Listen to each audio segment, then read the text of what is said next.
The Mexican military dealt a heavy blow to the country's most powerful drug cartel by killing Nemesio Oseguera Cervantes, better known as El Mencho.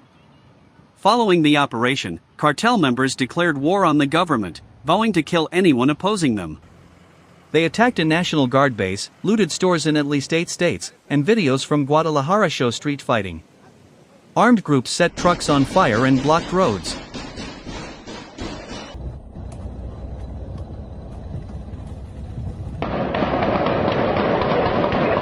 According to authorities, cartel members blocked roads in over 250 locations across 20 states using burning vehicles, prompting residents to hide in their homes, and schools were closed. Reports indicate that more than 30 people died during the clashes. The Defense Ministry stated that Oseguera Cervantes was injured during an operation near Tapalpa, about a 2-hour drive from Guadalajara, and died en route to Mexico City.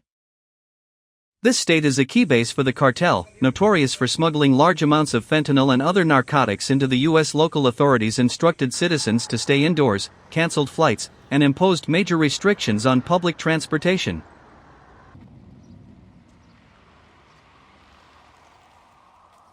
Right now, there will be a positive view from different sectors of public opinion, business people, the Catholic hierarchy, and the United States towards the government of Claudia Sheinbaum.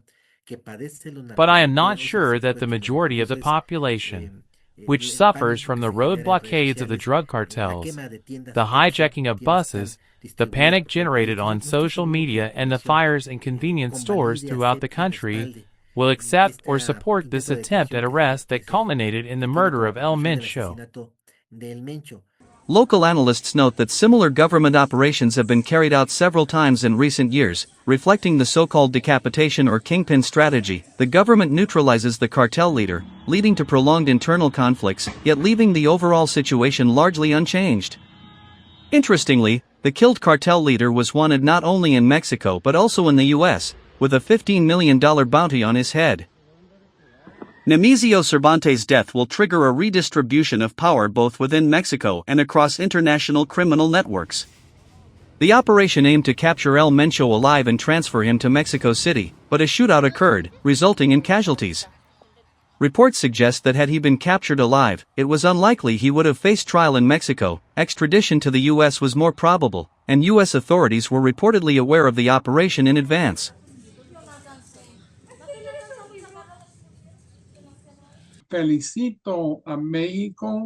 I congratulate Mexico, because the Trump administration is constantly threatening Mexico, claiming it wants to send troops, attack the cartels, and that Mexico isn't doing enough.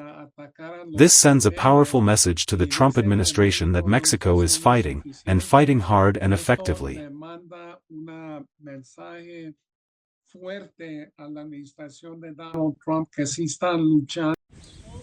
Experts warn that armed confrontations between cartels and government forces disproportionately affect civilians, as seen in Brazil, Mexico, Colombia, and Ecuador. Analysts believe these incidents are unlikely to reduce the flow of drugs to the U.S. Most experts agree that El Mencho's death will not produce significant change, only causing temporary disruptions in trafficking.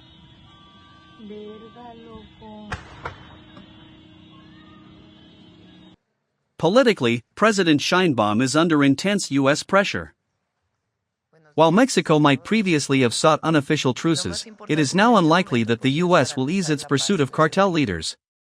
Otherwise, bilateral relations could further deteriorate. He's incredibly powerful. He's a very well respected and revered within his own organization. And the organization, the CJNG, is the largest in Mexico. It is the most well-resourced. It oversees about a trade of about 20 billion estimated a year in US dollars of illicit trade, not only drugs, but minerals and all the rest. And they're also incredibly well armed, drawing from a history and a lot of their members from former military. So they are an incredibly potent threat to the government. White House Press Secretary Caroline Leavitt stated that U.S. intelligence assisted Mexican authorities in tracking and neutralizing Nemesio Ruben Oseguera Cervantes, known as El Mencho. She confirmed that the U.S. provided intelligence support for the Tapalpa operation. During this operation, the drug baron leader was neutralized. The U.S. will do everything possible to ensure that those sending narcotics into American territory face justice, the press secretary said. Earlier this January, President Donald Trump had repeatedly warned Mexico that cartel positions would be targeted. Following a similar operation against Nicolas Maduro in Venezuela, concerns about U.S. actions intensified in Mexico. On January 20, President Claudia Sheinbaum handed over 37 members of a criminal organization to the U.S., demonstrating that anti-narcotics measures were being implemented.